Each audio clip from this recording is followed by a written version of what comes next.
Today, we're going deep on a story that completely changed our world, a secret project born out of war, and the one brilliant, complicated man at the very center of it all, J. Robert Oppenheimer, the father of the atomic bomb.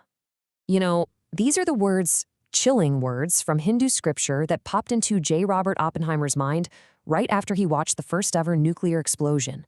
I mean, that quote, it just perfectly captures the unbelievable, world-shattering weight of what he had created.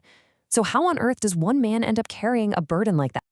Well, to really get the project, you first have to get the man. And J. Robert Oppenheimer was a total paradox, a truly brilliant mind, but also a deeply troubled soul. Just look at this contrast here. On one side, you've got this almost unbelievable intellect. The guy flew through Harvard in 3 years, got his PhD at 23, and was already rewriting the rules of quantum mechanics. But then there's the other side of him. He was a man plagued by serious depression, a chain-smoking, often isolated figure who once admitted to a friend that he needed the clean, simple certainty of physics more than the messiness of actual friendships. He once said that his two great loves were physics and the desert of New Mexico. And in this incredible twist of fate, those two passions, one of the mind and one of the land, were about to come together in a secret city built for the sole purpose of housing his most terrifying creation. So, by the late 1930s, the world is just teetering on the edge of all-out war.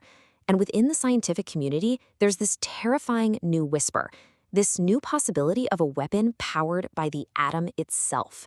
The race was on. And the speed of this thing is just incredible.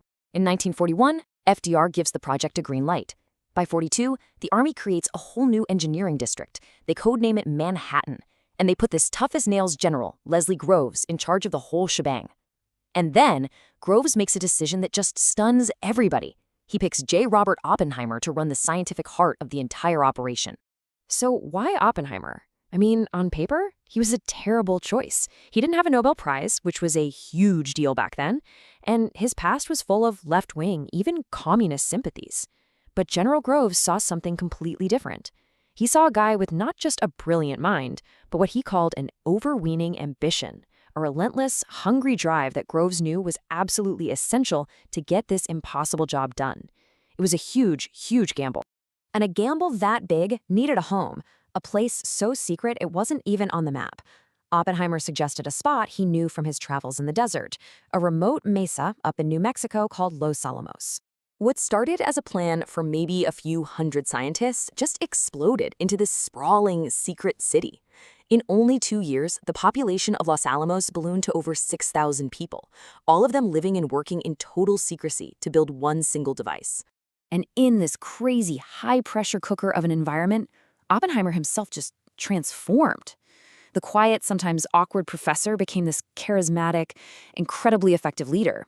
His own colleagues said he was intellectually and physically present at each decisive step, and that his deep understanding of every single part of the project created this incredible atmosphere of challenge and excitement. Now, building the bomb wasn't just one problem. It turned out to be two completely different problems. The first design, this simple gun-type model, was fine for uranium, but the plutonium they were making was way too unstable. It would basically fizzle out. This discovery forced a massive pivot. Oppenheimer had to completely reorganize the entire lab to go after a totally different, way more complex idea, an implosion device that would use these perfectly shaped explosives to crush a plutonium core down to critical mass. After years of this frantic, secret work, the whole implosion idea was still just that, a theory on a blackboard. There was only one way to find out if it would actually work. They had to test it. And so at 5:29 in the morning on July 16, 1945, in a remote stretch of desert that Oppenheimer himself codenamed Trinity, the nuclear age began.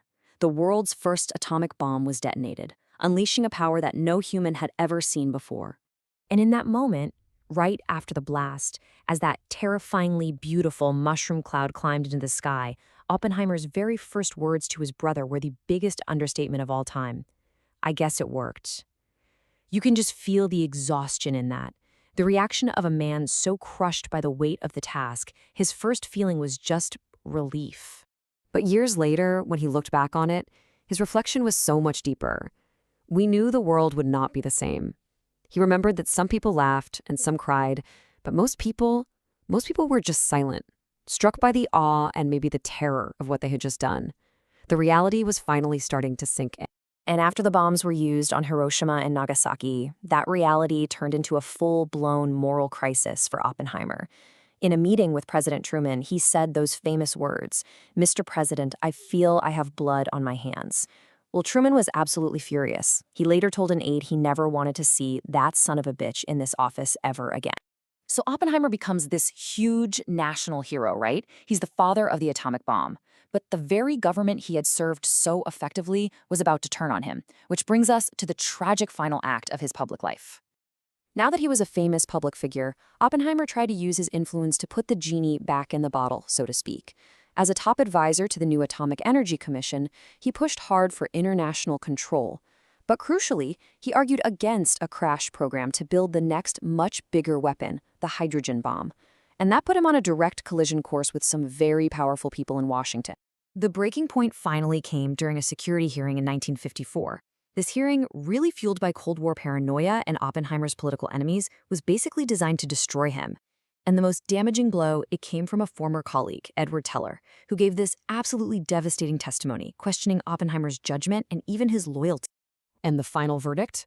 It was a masterclass in public humiliation. The board technically cleared him of being a traitor, but then they declared him a security risk. His security clearance was revoked, and just like that, his role in public service was over. One of the most important voices on nuclear policy in the world was silenced. It's really important to add, though, that history has come back to look at this. Just recently, in 2022, the U.S. government officially vacated that 1954 decision. They acknowledged that the hearing was basically a sham with a predetermined outcome. But for Oppenheimer, the damage had been done a long, long time ago. You know, a lot of historians now see Oppenheimer as a modern-day tragic hero. He's this figure with these incredible gifts, whose own creation, and maybe his own ambition, his own arrogance, led directly to his public ruin. He gave his country a weapon of unimaginable power, and in return, that same country broke him. So we're left with this question, right? Was he a hero who built a weapon that ended a horrific war? Or was he a tragic figure, consumed and forever haunted by the shadow of that mushroom cloud? The truth, just like the man himself, is probably a whole lot more complicated than that.